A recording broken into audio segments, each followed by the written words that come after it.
was a public unmasking of corruption at the highest level of American justice. The room froze. Millions watched. And now the question echoes across the country. What exactly did Jasmine say? Stay with us. This is a story worth every second of your time. Under the dim morning light of her Capitol Hill office, Representative Jasmine Crockett flipped through a folder that hadn't come through official channels. No stamp, no signature, just a thick packet delivered quietly by a man who said only, "This is for her eyes only." Inside were private flight manifests, luxury resort bookings, and tuition payments, all linked to Justice Clarence Thomas and billionaire Harlan Crow. None of it appeared on public disclosure forms. One page showed Thomas smiling aboard Crow's yacht. Another included a handwritten note. "Appreciate your consistency." Same time next year? Jasmine's hand stayed steady, but her jaw tightened. These weren't mistakes. They were patterns. And the system wasn't failing. It was being rigged. At the back, a typed memo. "This goes deeper than Crow. Follow the rulings. Someone had to speak." Jasmine sat still, but her silence wasn't surrender. It was calculation. She had fought against bias her whole career. But this wasn't just bias. This was entitlement wrapped in a robe. Her eyes burned, not with shock, but with resolve. She wasn't angry at the wealth. She was furious at how it was used, to bend law behind closed doors while preaching justice in public. And now the pages in front of her pulled her deeper, into a world hidden behind polished chambers and ceremonial oaths. A world where power didn't just influence decisions, it selected outcomes over drinks, under chandeliers, far from the reach of public scrutiny. Jasmine had spent her career challenging the idea that justice was blind. But what stared back at her now wasn't a blindfolded figure. It was a man in a robe, sailing on borrowed yachts, smiling like he'd never once feared being caught. The photographs were quiet but damning. In one, Clarence Thomas stood barefoot on the polished deck of a luxury yacht, floating off the coast of Bali, his robe replaced with a linen shirt, his hand wrapped around a glass of scotch. Next to him, Harlan Crow, relaxed, casual, pointing out across the ocean like they were gods admiring their domain. Seated nearby was a defense contractor whose multi-billion-dollar lawsuit against the government had reached the Supreme Court just weeks before. There was no distance, no protocol, just men who knew the outcome of that case long before the oral arguments began. Another image showed a dinner in the Adirondacks, an intimate table set for 7 in a candlelit private lodge. No reporters, no oversight, just Thomas, Crow, and CEOs from energy, pharmaceuticals, and finance. One of the executives, mid-laugh, leaned in toward Thomas as if telling a joke. But Jasmine knew better. That closeness wasn't about humor. It was about understanding, an unspoken deal, the kind made without words and sealed with access. Everything about the scenes screamed quiet immunity. No security clearances, no ethics briefings, no reporters outside waiting for a quote. These weren't vacations, they were planning sessions. Jasmine had seen enough government to know the difference between leisure and leverage. The wine wasn't just vintage, it was a curtain. The smiles weren't just polite, they were coded. Every detail in the images, from the absence of staff to the seating arrangements, said the same thing. There are people who go through the system and people who sit above it. Thomas wasn't just mingling, he was making himself available, off the record, off the books, and far beyond the reach of any ordinary citizen. She leaned closer to the photos, not in shock, but in recognition. This wasn't new, it was just more brazen. Jasmine thought of the families whose cases had landed in front of that same justice. Parents trying to keep custody, workers fighting wrongful termination, veterans denied benefits. None of them had yachts. None of them had Crow. They had affidavits. They had public defenders. They had hope and nothing else. And while they were told to trust the system, the man holding that trust had been dining with their opposition. Not once, not by accident, but often and deliberately. Jasmine didn't flinch, but the weight in her chest settled deeper. These weren't just photos. They were evidence of betrayal dressed in leisure. Proof that the scales of justice weren't just tipped. They were held down by hands that no one had dared name. Until now. The betrayal in the photos was silent, calculated, but it wasn't the only thing that spoke. Sometimes power forgets it's being watched. Sometimes arrogance gets too comfortable with its own echo. It happened during a closed-door interview, one Clarence Thomas believed would never leave the mahogany-paneled room. Surrounded by donors, clerks, and a single conservative journalist taking soft notes, Thomas leaned back in his leather chair, sipped from his glass, and smirked as someone mentioned Jasmine Crockett by name. "Jasmine Crockett," he repeated, voice tinged with mock amusement. "She's not stupid, just loud. Like most of them. She's articulate, I'll give her that. But she's still got that ghetto chip on her shoulder. You know the type. Angry, dramatic, always looking to stir something up." Laughter followed, polite, uncomfortable, but present. No one stopped him. No one pushed back.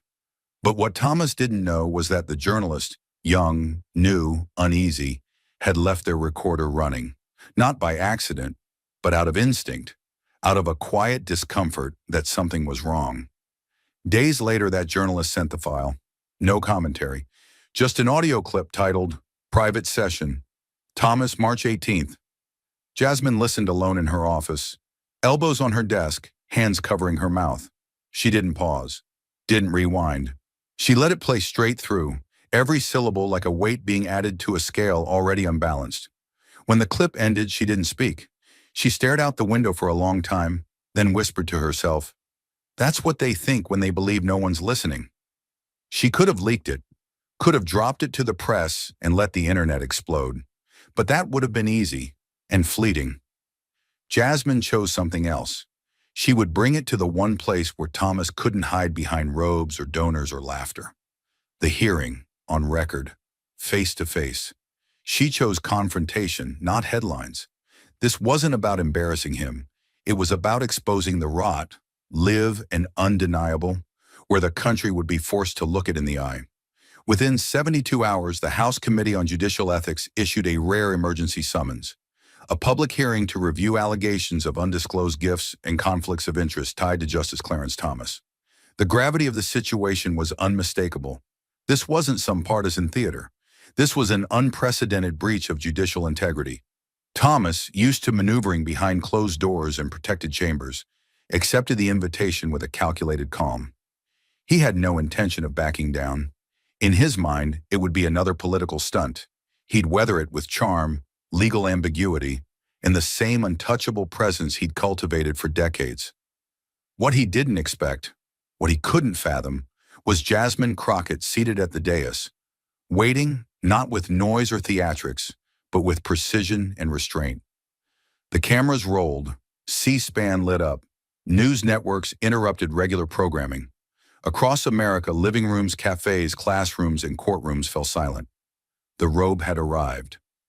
But this time, the questions would be direct, sharp, and impossible to dodge. She wasn't there to make a scene. She was there to make a record. And the moment Clarence Thomas saw her seated across from him, calm and composed with a single manila folder in her hand, he mistook her stillness for weakness. He entered the hearing room with the ease of a man who believed the law was still his shield. His black suit was immaculate, his robe draped neatly over one arm as if ceremonial. As flash bulbs burst and microphones swiveled, he glanced toward the long table of committee members, his eyes landing squarely on Jasmine Crockett. He leaned toward his counsel and muttered with a smirk, "Let the little woke warrior have her moment. Then we'll crush her." The remark wasn't caught on mic, but his tone carried. A nearby aide flinched. Jasmine didn't react. She heard it, but she was already beyond the insult. The stage was set, and she hadn't come to perform. She'd come to dismantle the theater. When it was his turn to speak, Thomas adopted the well-worn cadence of judicial formality, the tone that had once commanded deference from senators and presidents alike. "Every justice," he began, voice slow, measured, "is entitled to a private life, friendships, travel. These things are not crimes." He spoke with the patience of a man who had practiced this narrative 100 times in mirrors and over steak dinners. What is being alleged today is a political assault, disguised as an ethics concern. But let me be clear, I have always upheld my oath to the Constitution. His words echoed through the room like marble falling onto glass, heavy, rehearsed, and cold. Some heads nodded, a few even clapped. But Jasmine didn't blink. When the committee chair recognized her, she didn't shuffle her notes or clear her throat. She simply leaned forward and asked, "Justice Thomas, do you recall a 10-day trip to Indonesia in July 2019? He barely looked at her. "No," he said. "I don't recall any such trip." Jasmine's hand moved, slow and deliberate, as she reached for the folder. "Let me refresh your memory," she said, and placed 3 documents on the desk in front of her. First, a detailed flight manifest from Crow Holdings' private jet, listing Thomas as a guest under the pseudonym T.C. Rowland.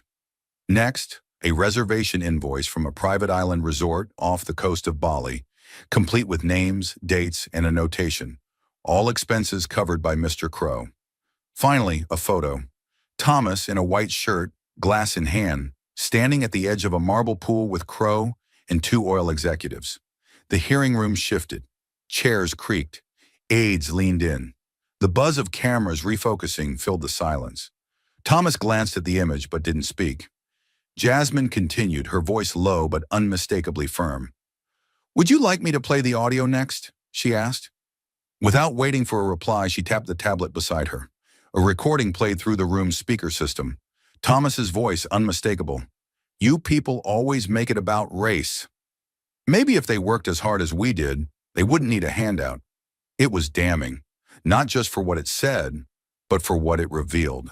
The contempt, the assumption that no one was listening, the ease with which he dismissed not just Jasmine, but millions who looked like her. For a moment, no one in the chamber moved. The air tightened. Reporters sat back from their keyboards. One member of the committee lowered their pen mid-scribble. The silence wasn't confusion. It was recognition. The mask had slipped. Jasmine let it linger. She didn't gloat. She didn't raise her voice. Her eyes never left his. He looked back at her now, not with the smugness of 10 minutes earlier, but with something closer to calculation, like a man watching the walls of a fortress tremble for the first time.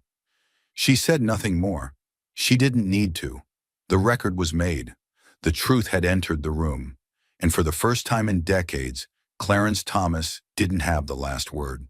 The silence was a verdict of its own. But Jasmine wasn't finished. The room hadn't just seen the mask slip. Now it was time to strip it away completely. She knew there was a difference between a scandal and a reckoning. One disappeared in headlines. The other changed the room forever.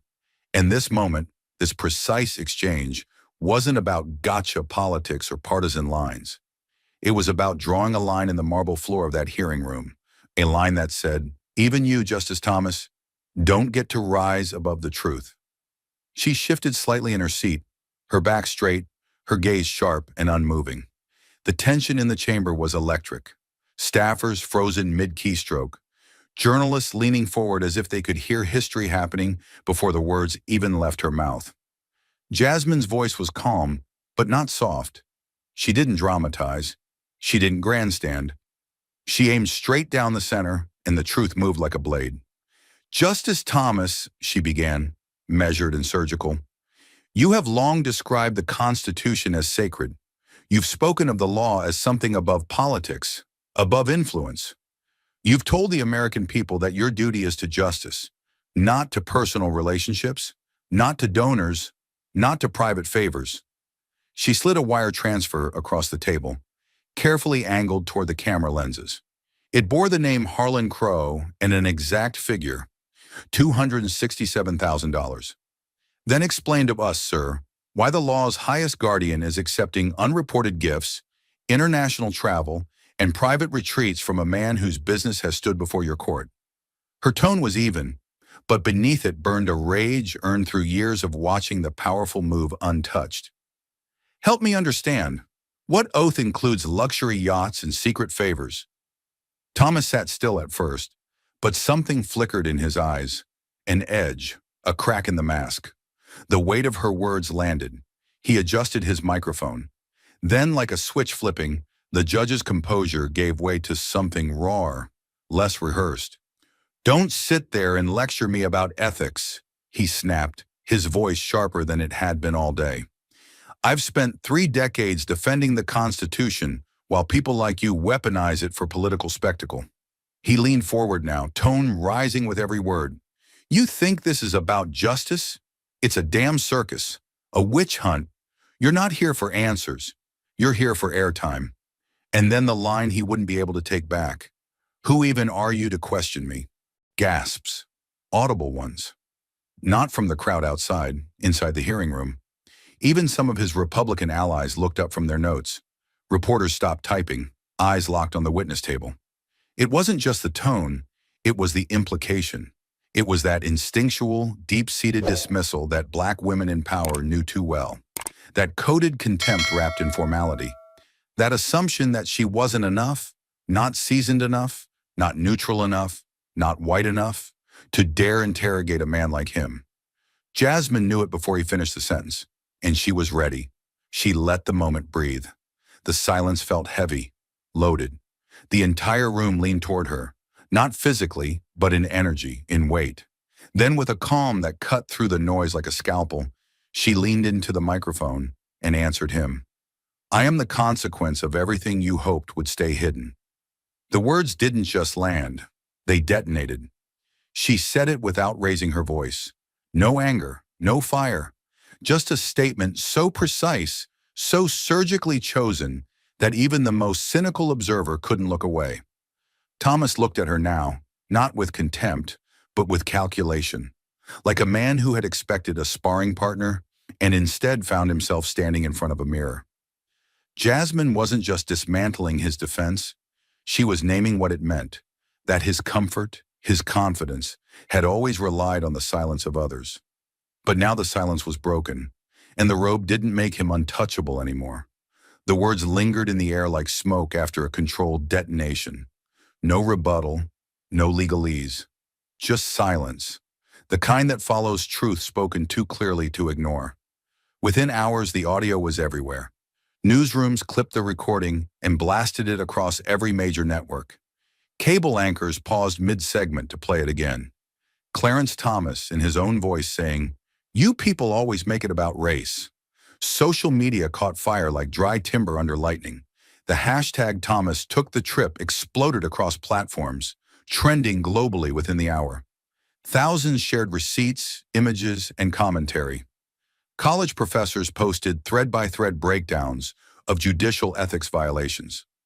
Civil rights lawyers quoted Jasmine's line, "I am the consequence of everything you hoped would stay hidden," like scripture. Even apolitical accounts couldn't look away. The combination of arrogance, corruption, and unmistakable prejudice was too blatant, too American to scroll past. At first, conservative media tried to soften the fallout. One headline read, "Justice under attack by radical left." Another attempted to question the legality of the recording itself. But the public wasn't buying it.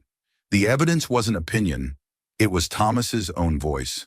The photos, the transfers, the island retreats, no longer deniable. Then came the silence, louder than any denial. Multiple GOP senators, usually quick to defend him, declined interviews. One released a one-sentence statement calling for further internal review. The cracks weren't just forming, they were widening. A prominent Republican strategist tweeted, then quickly deleted, "There's no spinning this. We are bleeding credibility." In the press gallery of the hearing room, one veteran journalist leaned to her colleague, voice low and shaken. "I've covered Clarence Thomas for 25 years, she said. "I've never seen anyone shut him down like that." Her partner nodded, eyes still locked on Jasmine as she gathered her notes. "It's not just that she silenced him," he whispered. "It's that he didn't know how to speak when the truth came from someone he underestimated." Outside, protesters began to gather, not in anger but in something sharper, righteous clarity. Handwritten signs read, "The bench is not a throne," and "We deserve judges, not kings." Teenagers who had never tuned into a hearing before were now live streaming clips from the floor, quoting Jasmine word for word. Inside the Capitol, behind polished doors and whispered hallways, aides scrambled to rewrite statements. Staffers printed transcripts. Ethics lawyers huddled in back rooms with furrowed brows and red pens. And in the middle of it all stood Jasmine Crockett, unapologetic, unwavering, unmoved. She hadn't planned to become the center of a storm, but she had walked into it fully aware that silence had protected men like Thomas for too long. Now silence was no longer an option. And America, watching in real time, knew it too. The fire had already spread beyond the chamber, but Thomas wasn't ready to concede the blaze. His office, grasping for narrative control, released a formal statement within 12 hours of the hearing. A brisk, dismissive response aimed squarely at Jasmine Crockett. The Congresswoman's conduct, it read, was less about constitutional integrity and more about building her own name on the back of those who've served this nation with distinction. The words dripped with condescension, painting her not as a public servant exposing corruption, but as a political opportunist chasing headlines. It was a classic deflection, old playbook politics, aimed at undermining not her facts, but her legitimacy. The subtext was louder than the text itself. She doesn't belong in this fight, and yet the timing couldn't have been worse for them.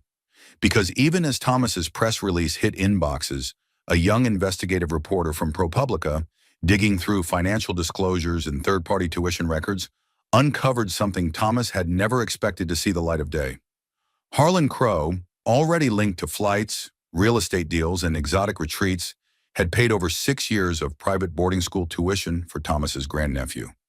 The payments had never been disclosed, not to the court, not to the IRS, not to the American people. There was no legal trust, no formal scholarship, just quiet money from a billionaire to a justice with the power to influence everything from tax codes to civil rights. The revelation wasn't just damning, it was systemic. Another stone lifted, another network of favors exposed. This wasn't about one trip, it was about a pattern, a lifestyle funded by wealth, protected by robes, and hidden by omission. The headline broke late in the day. Justice Thomas didn't disclose tuition payments from GOP megadonor, report finds. It hit like a fresh wave, drowning what little defense Thomas's camp had mounted. Cable panels erupted. Legal scholars shook their heads on live television. Even conservative legal figures began calling it a breach too far. On the steps of the Capitol, microphones waited.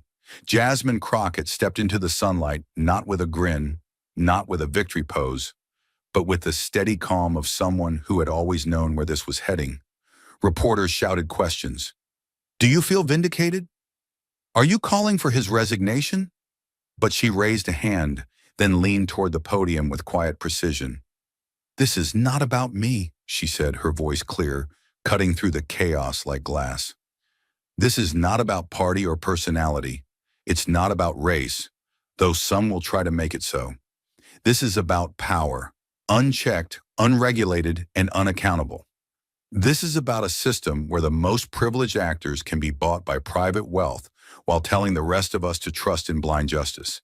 And let me be very clear, this is not personal." She paused just long enough for the press to lean in. "This is about the corruption of law itself. And if we don't confront it, then what exactly are we protecting when we talk about democracy?" The crowd was silent, not out of politeness, but because there was nothing left to deflect. There were no sound bites strong enough to dismiss what had become obvious. Thomas wasn't under attack. He was under scrutiny. And the more the facts emerged, the harder it became to pretend this was politics as usual. Jasmine didn't linger. She didn't pose for cameras. She handed reporters copies of the newly verified tuition documents and walked away. Behind her, reporters scrambled to adjust their scripts. Anchors went live.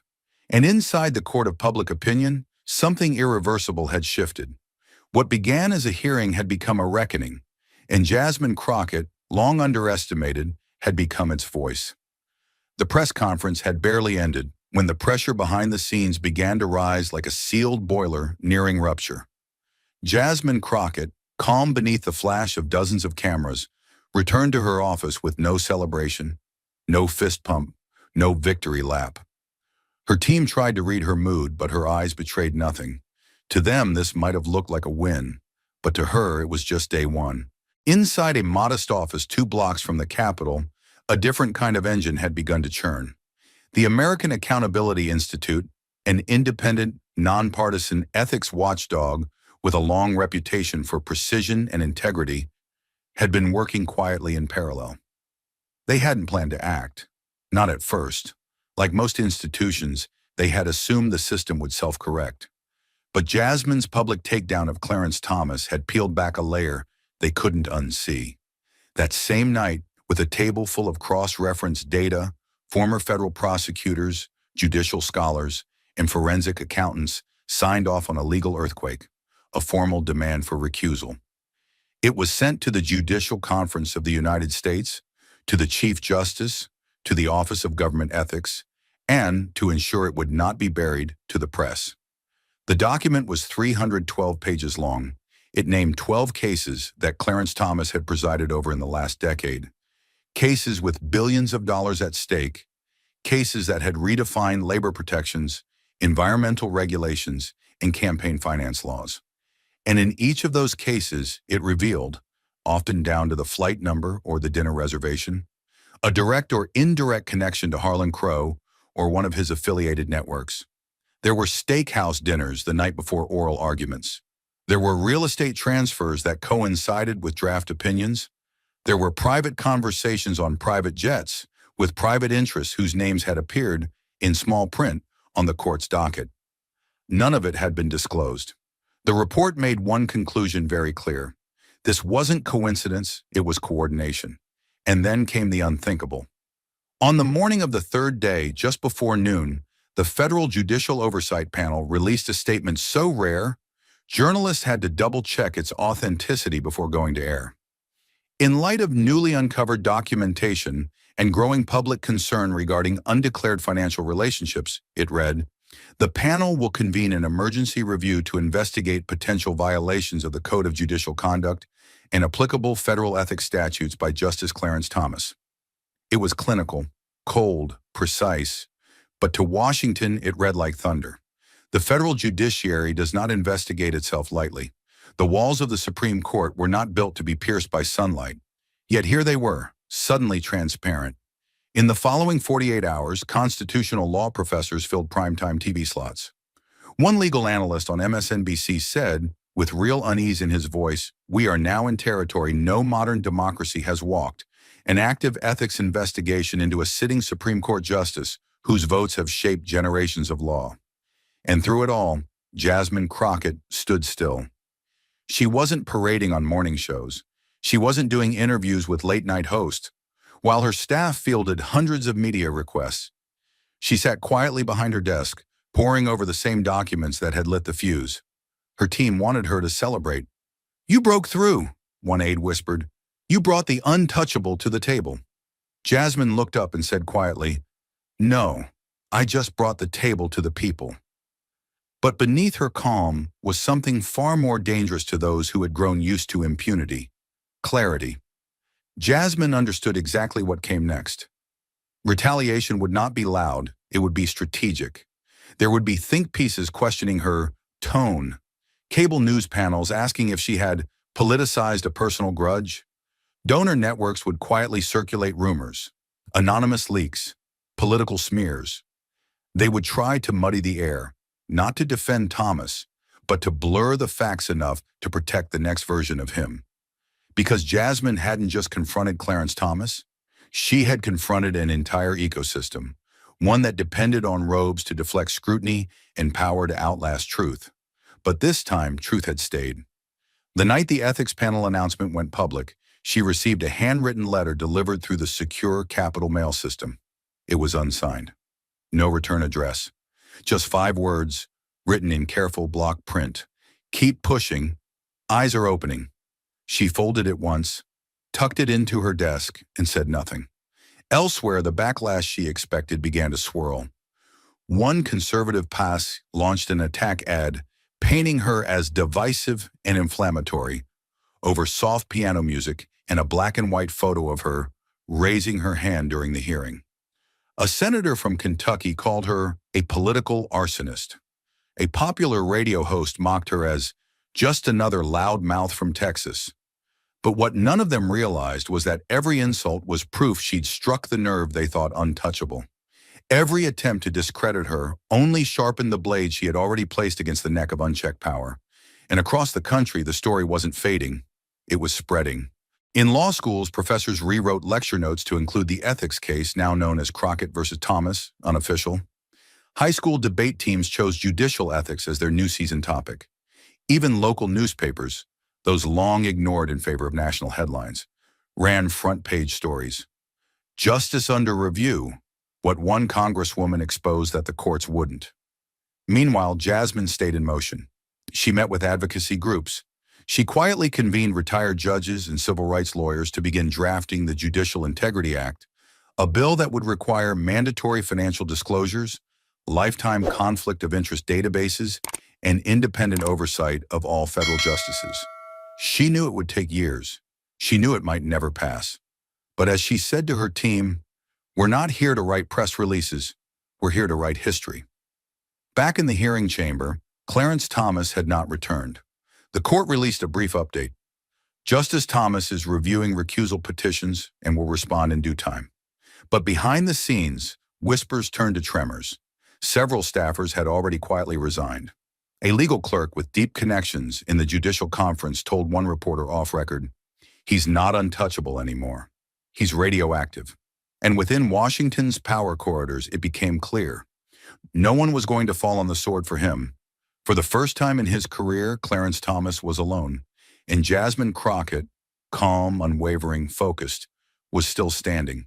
Because for her, this had never been about bringing down a man. It was about pulling back the curtain on a system that told ordinary Americans to trust a justice who flew private, dined with billionaires, and ruled on the very laws that protected them. This was not revenge. This was restoration, and it was only just beginning. The world outside the chamber had changed. Inside, Jasmine Crockett had spoken the kind of truth that could not be unheard. But truth, no matter how sharp, does not guarantee safety. And so as she stepped through the double doors of the hearing room and into the blinding light of the Capitol steps, she didn't exhale with relief. She braced. A wall of cameras waited for her like sentinels, motionless but loaded. The rotunda behind her, marble, silent, institutional, gave no recognition of what had just happened within its walls. To those who had built this system, today would be just another headline, another political spectacle, another moment to weather. But Jasmine knew what they didn't. This was not the storm. It was the signal that one was coming. Her heels clicked against the stone as she descended the stairs, not quickly, not triumphantly, but with the slow certainty of someone who understood the weight she now carried. Not the weight of fame, the weight of having moved something that was never meant to move. She reached the third step from the base when the chant started. Faint at first, almost uncertain, then louder, more coordinated. Justice for all, not just the robed. A few voices, then dozens, then hundreds. Across the Capitol lawn, through metal barricades and rows of reporters, the crowd had gathered, not to celebrate, but to bear witness. They hadn't been invited. No hashtags had summoned them. But they came anyway, as if the ground itself had whispered that something had shifted. And then, from between two rows of protesters and aides, a small figure pushed forward. She couldn't have been more than 9, a little black girl in a denim jacket and red sneakers. In her hands, she held a sign made from the back of a cereal box. It was wrinkled, the marker ink bleeding slightly from the pressure of young, determined hands. But the message was unmistakable. "I want to be Jasmine Crockett when I grow up." The crowd grew quiet. Even the press instinctively lowered their lenses. Jasmine stopped mid-step, blinking not in disbelief, but in the kind of reverence that has no ceremony. She descended the final stairs slowly, her eyes fixed on the girl. The child didn't flinch, didn't look away. She didn't smile nervously like a fan. She looked at Jasmine like someone who had seen something she didn't yet have words for, but understood anyway. Recognition, not of fame, but of reflection. Jasmine crouched beside her, careful not to tower, not to impose. Her team tensed behind her, Secret Service agents, advisors, security. But she lifted a hand without turning. It was not danger. It was history, and history had just taken the shape of a child. "What's your name?" Jasmine asked, her voice low but steady. "Alana," the girl replied. Her voice was small, but her eyes didn't blink. Jasmine smiled, not wide, not for the cameras, just enough for the girl to see that this moment was hers too. She leaned in closer, one hand resting gently on Alana's shoulder, and whispered, just loud enough for her alone. And you will. One day you'll be better than me. But justice? She paused, choosing her words the way a surgeon chooses an incision, carefully, deliberately, permanently. Justice can't wait until you're grown. Alana nodded, not a child's nod, but something older, something ancient, something carried. Jasmine rose slowly, and as she stood, the press lenses found her again. But this time, they didn't capture a headline. They captured a shift in gravity.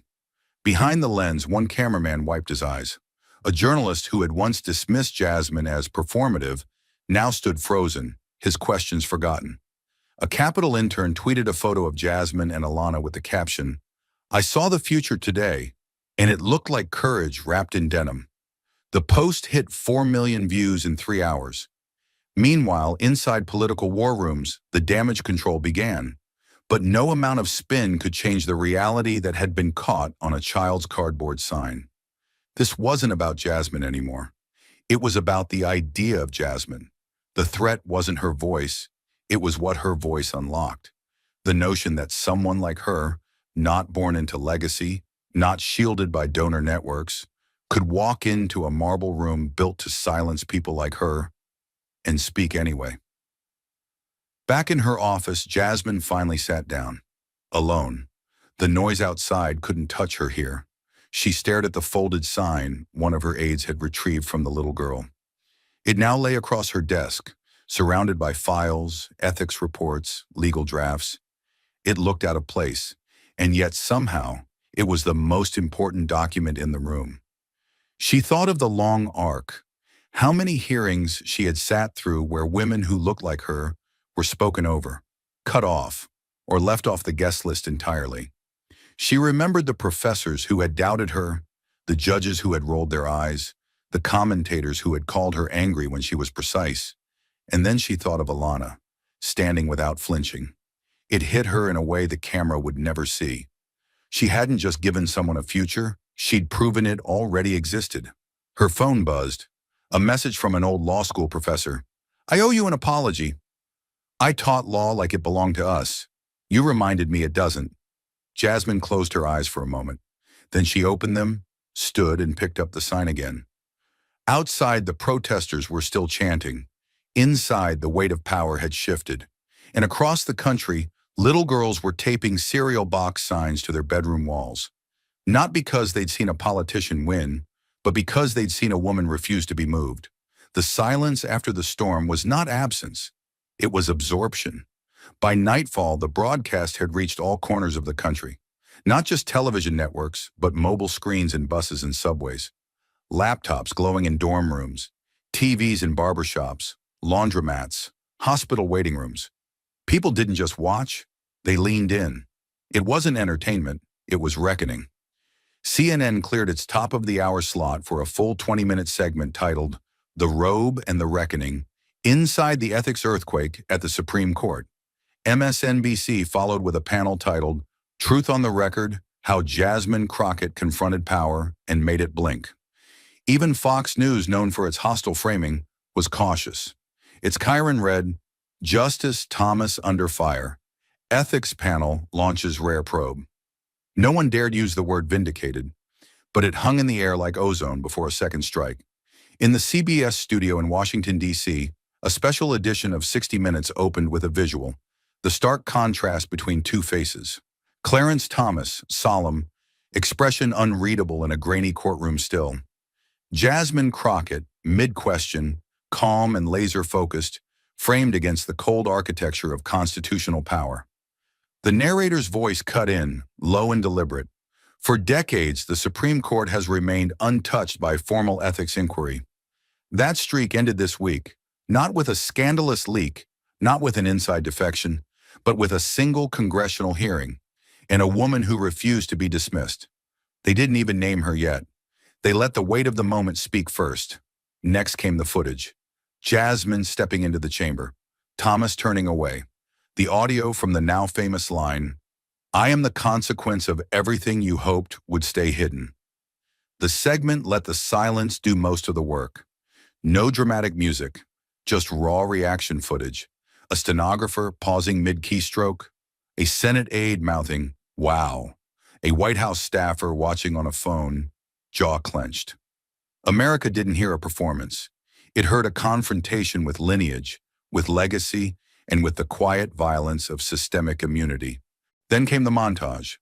Clips of mothers watching with daughters, of teachers stopping class to play the hearing, of courtroom interns in Alabama pausing proceedings just long enough to catch a clip on someone's phone. Hashtags erupted again. Number sign she did not bow. Justice meets its mirror. Crockett clarifies everything. In New York, Times Square lit up with a projected quote from her testimony. The law cannot serve the people if it's already been purchased. In Atlanta, someone taped a copy of her opening statement outside a courthouse entrance. In Tulsa, a young girl in a hoodie stood on the steps of her school with her own cereal box sign. It read, "They tried to ignore her, but she brought the mic." The host returned to screen. "Rarely," he said, "do we see one hearing shift the axis of public trust. But tonight, that shift is measurable." And then he paused just long enough for gravity. Justice Clarence Thomas will no longer be seen as untouchable. And the one who made that happen wasn't another judge, wasn't a billionaire, wasn't even a colleague. It was a black woman who stood where she wasn't expected to stand and made that space hers. Then came the live clip, Jasmine walking the Capitol steps, the girl with the sign, their quiet exchange, the lean-in, the whisper, no voiceover, just ambient sound, the wind, the hum of press, and 1,000 beating hearts watching. In homes across America, people didn't blink. In one house in Birmingham, an 84-year-old civil rights widow reached across the couch and squeezed her granddaughter's hand. "You see that?" she said softly. "That's what dignity looks like when it finally gets the floor."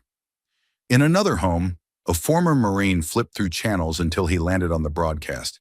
He leaned forward, elbows on knees, lips pressed. His wife, standing behind him, didn't ask questions. She just watched his face change.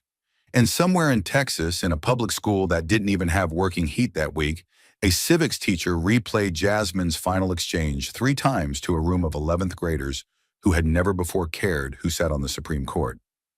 This wasn't viral. This was visceral. Back in the studio, the anchor turned to camera. No script now, just voice. She didn't shout. She didn't flinch. She didn't turn this into a war of volume. She made it a war of evidence. And when Clarence Thomas looked back across that table, what he saw wasn't noise. It was legacy. The kind that starts with names they try not to teach you in school and ends with names they can no longer erase. Cut to final frame. Jasmine, alone in her office. City lights behind her. No makeup, no podium. Just her. Hands folded, brow calm. And over that image, her voice. Steady, unyielding. The truth doesn't need to scream. It just needs one person who refuses to bow. The screen faded to black. And across America, no one moved for several seconds. Because somewhere inside them, something had stood up too. It didn't happen with sirens. It didn't happen with resignations or handcuffs or walkouts on the courthouse steps. What followed Jasmine Crockett's confrontation was something colder, quieter, and far more dangerous. Silence. But not the silence of peace.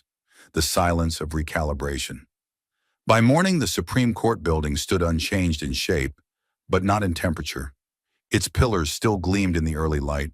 Its flag still flew, steady against the breeze. But inside, staffers moved differently. The echo of footsteps in the hallways now carried with it a kind of invisible gravity. Conversations shortened. Doors, once left ajar, now closed quietly. The usual air of controlled authority had cracked, ever so slightly. There was no memo, no directive, but everyone knew. Something had shifted. In chambers across the building, clerks began backing up documents they once felt no need to secure. Research assistants triple-checked citation records. Senior justices canceled lunches with familiar lobbyists. Even the coffee cart vendor in the lower concourse said it aloud, softly but not joking. "This place doesn't feel sacred anymore." It feels watched. At 9:12 a.m., three judicial ethics clerks in the Chief Justice's office submitted coordinated letters of resignation. No public statement, no press leak. Just a one-line sentence repeated across all three letters. I no longer feel ethically aligned with the structure I serve. The Chief Justice issued a short note to the press 2 hours later. The court takes all concerns regarding its integrity seriously and will continue to review processes to ensure confidence in the institution. It was the kind of sentence written by someone in a suit who hoped America would move on by the next news cycle. But America wasn't moving on. Jasmine Crockett had ignited something that couldn't be undone, and the institutions that had quietly protected Clarence Thomas for decades, through hearings, complaints, redacted memos, now found themselves paralyzed, staring at the reflection she'd shoved in their faces. There was no longer plausible deniability. The voice was on tape. The photos were in print. The money trail was public. And the person who had revealed it was not a senator, not a judge, not a prosecutor. She was a black congresswoman from Texas, precisely the person the system had expected to fold. Instead, she flipped the table, and that terrified them. On Capitol Hill, senators on both sides of the aisle were careful with their words. Some praised the transparency of the process without naming names. Others called for restoring faith in judicial independence. But behind closed doors, the tension was clear. One Republican aide was overheard whispering into her phone, "We can't defend this." Not out loud. Not after the video. If we touch it, we burn too.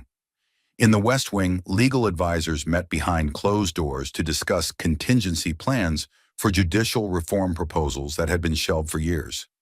Jasmine's name was in every memo, but always in lowercase, buried beneath phrases like integrity restoration framework and emergency disclosure triggers. In New York, the Bar Association announced it would begin a panel review of financial disclosures for federal judges, a move they had previously considered too politically risky. And still, Jasmine said nothing. Not a single tweet, not a single press conference. While her name climbed the trends and her face looped on every major broadcast, she remained off camera. Her aides fielded thousands of media requests, from 60 Minutes to The View, from college newspapers to international correspondence. She declined them all, because Jasmine knew moments like this are not maintained by noise. They're cemented by stillness. She spent her day in her congressional office, reviewing drafts of the Judicial Integrity Act, quietly meeting with staffers, taking phone calls with constitutional scholars, some of whom had once questioned her very presence in the legal profession. Now they were asking to join the cause. She received an email from a retired appellate judge.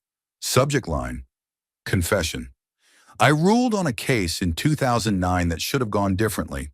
I felt the pressure, the proximity to influence. I didn't fight it then. I wish I had. You did. Thank you, she didn't respond. Not because it wasn't meaningful, but because she had no interest in being thanked for something that should have never required her courage. Across the country, whispers moved faster than news cycles. Legal forums lit up with discussions of precedent. In universities, law professors rewrote upcoming lectures to include Jasmine's hearing as a modern case study. A podcast titled The Robe and the Reckoning hit 5 million downloads in 24 hours. But in the heart of D.C., another kind of movement began. Quiet, surgical, determined. A bipartisan bloc in the House began circulating a letter in support of emergency ethics reform. One conservative lawmaker who had previously dismissed Jasmine as unruly now asked to co-sponsor the audit provision. Not because he'd changed his heart, but because he realized the public wasn't with him anymore. Even lobbyists began to adjust. Invitations to private judicial retreats were suddenly postponed. Think tank breakfasts with unnamed federal guests quietly vanished from calendars. Corporate sponsors began pulling out of speaking engagements featuring Justice Thomas. It wasn't justice, but it was momentum. And in Washington, momentum is often the beginning of reality bending. Back in Jasmine's office, the windows were closed, but the pressure in the room was unmistakable. Her chief of staff, usually composed, looked up from his laptop and asked softly, "Do you want to put out a statement today?" She looked at him for a long moment. Then, "No." He blinked. Are you sure? The networks? Jasmine stood, her back to the window, hands folded behind her. She spoke slowly, like each word had to matter more than the last. I said what needed to be said. They can run from it, spin it, package it. But the system heard me, loud and clear. Let them sit with it. He nodded, then paused. They're afraid of you now. She turned her head but didn't smile. No, they're afraid of what I proved. That the robe doesn't make you immune, and silence doesn't make you safe. And with that, she returned to her work. Outside, the Capitol was still, but not at peace. It was waiting, watching. Because the silence Jasmine had left behind wasn't retreat. It was the kind of silence that comes before a second strike. When the sun finally set over Washington, the streets didn't quiet. They tensed. The city was still humming with fallout, but it wasn't noise anymore. It was friction, movement, private conversations behind closed office doors, memoranda drafted, revised, and reburied. There was no debate about whether Jasmine Crockett had made history. That was settled. The only question left was what kind of price history would demand in return. Her driver pulled up to a side entrance of her apartment complex, a security protocol they had started using once her face hit 20 million screens. Two plainclothes agents stepped out first. Then after a brief pause, Jasmine followed, heels steady, back straight, eyes forward. From the outside, she looked unbothered, untouched. The woman who walked through marble and fire without blinking. But inside, she was exhausted. The door clicked shut behind her. She dropped her keys in the bowl by instinct. The apartment was still, not sterile, just untouched. A half-folded blanket on the armrest, a stack of unopened mail, her favorite mug, still resting upside down on the drying rack. All signs of a life paused in motion. All reminders of what had been waiting for her. Not in the headlines, not in the hearings, but in the silence after. She peeled off her blazer and dropped it over the back of the chair, slipped out of her shoes, sat on the edge of the couch like she didn't fully trust herself to lie down. The ticking of the wall clock suddenly felt thunderous. The hum of the refrigerator, menacing. The quiet had weight now. She pulled her phone from her bag. 197 missed messages, 64 voicemails, a dozen missed calls from journalists, 5 from White House aides, and 1 from a childhood friend who simply texted, "You said what we couldn't. Thank you." She didn't respond. She set the phone face down. And for the first time in over a week, Jasmine let herself exhale. But it wasn't relief. It wasn't even triumph. It was grief, because power never yields without punishment. And though she had stood unshaken in the room where legacies are meant to go untouched, she had done so knowing that the system, even when exposed, never forgets who brings its shame. The public adored her, but power? Power was already plotting.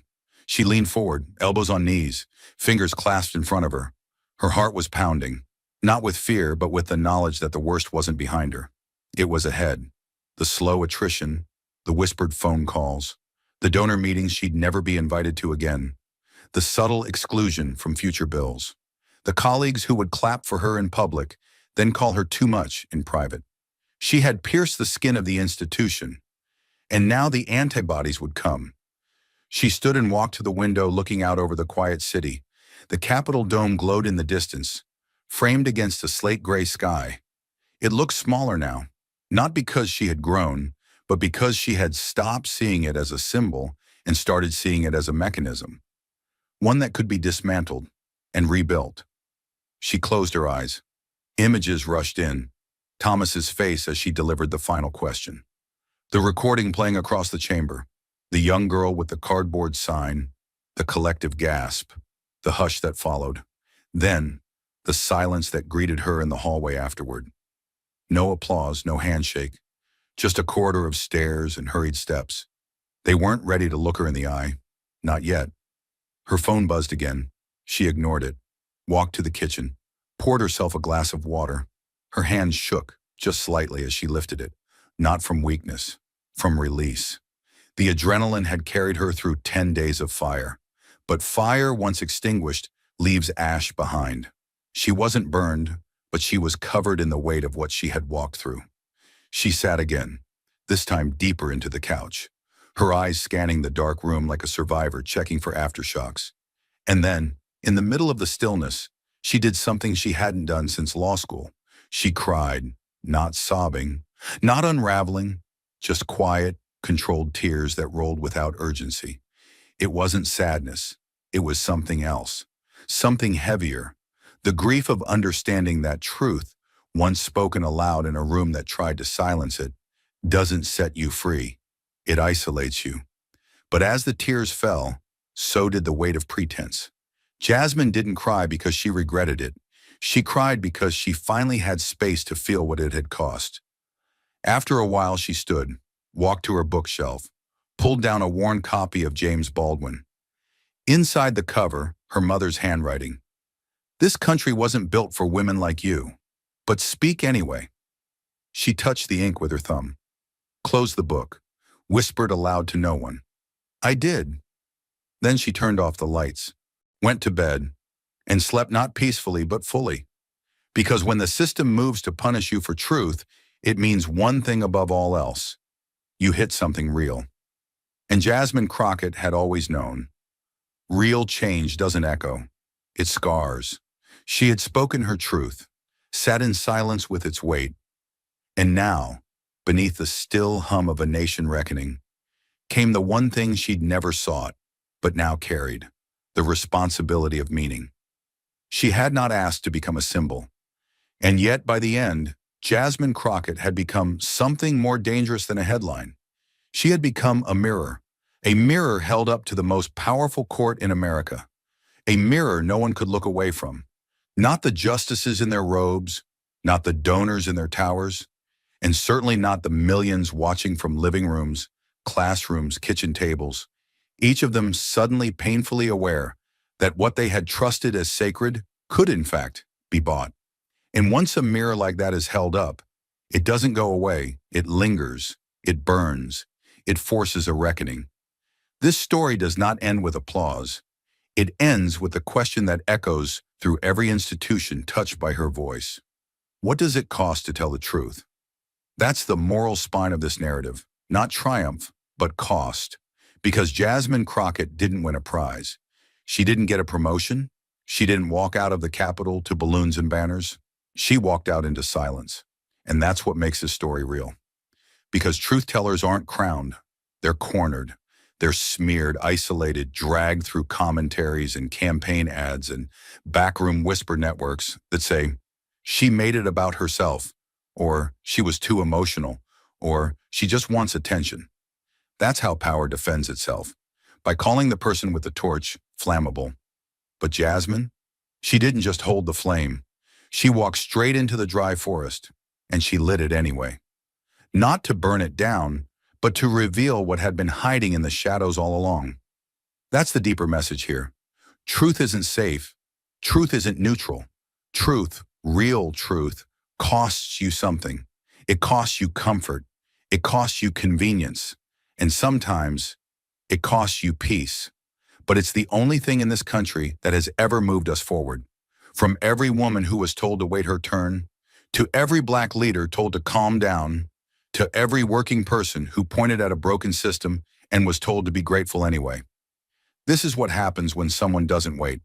When someone walks into the room that was built to exclude her, sits at the table where decisions are made in whispers, and speaks in a voice that refuses to tremble, even as the room tries to crush her with the weight of its history. This story isn't about Clarence Thomas. He's not the ending. He's just the excuse. The real target of Jasmine's confrontation wasn't a man. It was the myth that the powerful are untouchable as long as they follow the performance of legality. That if they smile, speak calmly, cite the Constitution, and avoid scandal, they can quietly carve out a system where access replaces accountability.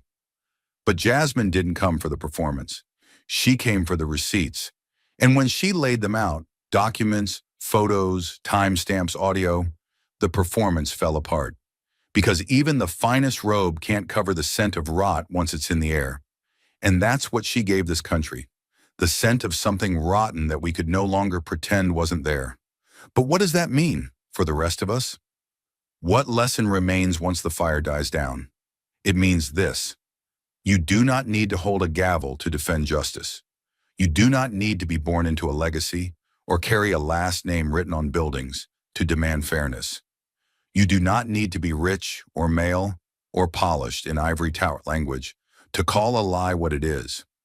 You just need to be willing to stand up when it's easier to sit down, to speak clearly when the room wants you to whisper, to stay steady when power expects you to flinch. Jasmine wasn't brave because she had backup. She was brave because she knew she wouldn't. That's the real cost of courage, going first. And when you go first, you're the one who gets hit hardest. You're the one who gets mocked, minimized, made into a caricature so the system can survive intact. But if you can endure that moment, if you can weather the isolation, the silence, the smear, you give others permission to follow. That's what legacy really is.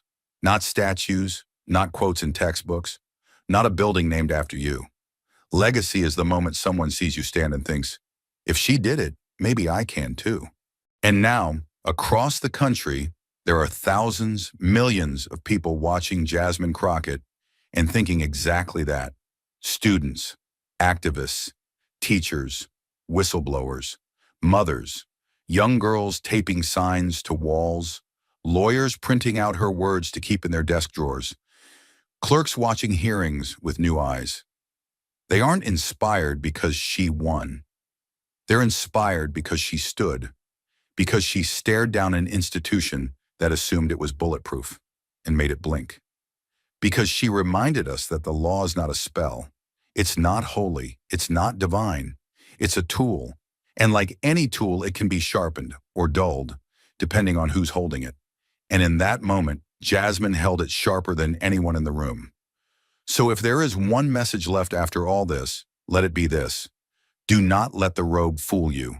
Do not let the calm voice or the marble columns convince you that fairness lives in architecture. Fairness lives in vigilance, in testimony, in confrontation. It lives in the decision to speak when speaking might cost you everything. Because the system doesn't fear drama. It fears discipline. It fears clarity. It fears someone who's done the homework and refuses to be baited. Someone like Jasmine. And in a country desperate for truth, desperate for accountability, desperate for someone to just say it plainly, she gave us a gift, a moment of moral clarity so strong, so undeniable, that even those who wanted to look away had to look in. She did not ask to lead a movement.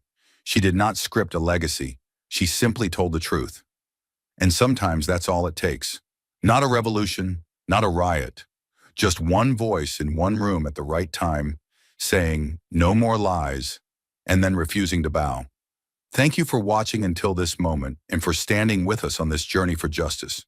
Your support means everything. Like, subscribe, and turn on notifications so you never miss what's next.